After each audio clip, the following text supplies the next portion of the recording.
বিসমিল্লাহির রহমানির রহিম। আসসালামু আলাইকুম। শুভ সকাল।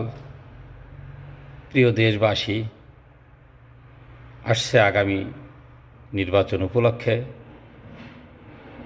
আসলে আমার কিছু ব্যক্তিগত মতামত, আমি এটা মতামতটা প্রকাশ করলাম।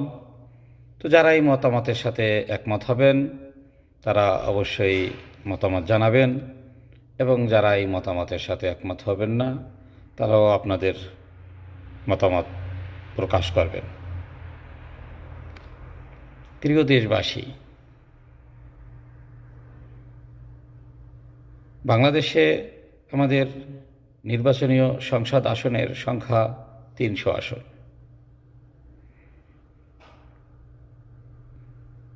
কিন্তু পরবর্তীতে নির্বাচিত হওয়ার পরে মনে হয় যে 50টি আসন সংরক্ষিত আসন।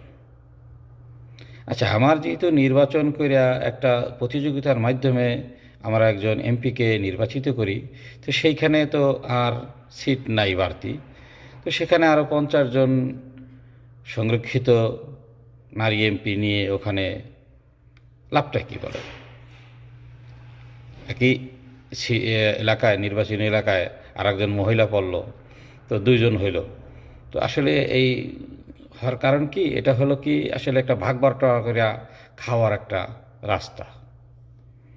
বাস্তবে কোনো উপকারিতা আসে না আমার মনে হয় যেটা।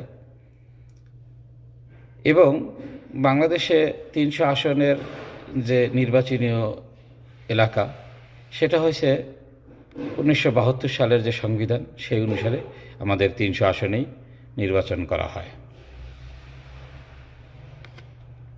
দেখুন, এই সংবিধান যখন তৈরি করা হয়েছে তখন দেশের জনসংখ্যা ছিল 7 থেকে 8 কোটি লোক বা 10 কোটি লোক।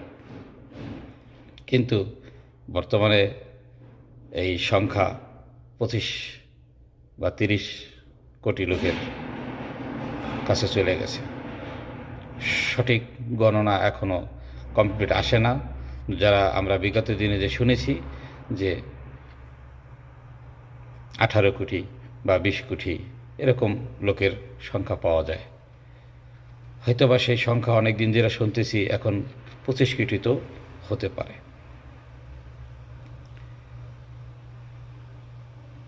কিন্তু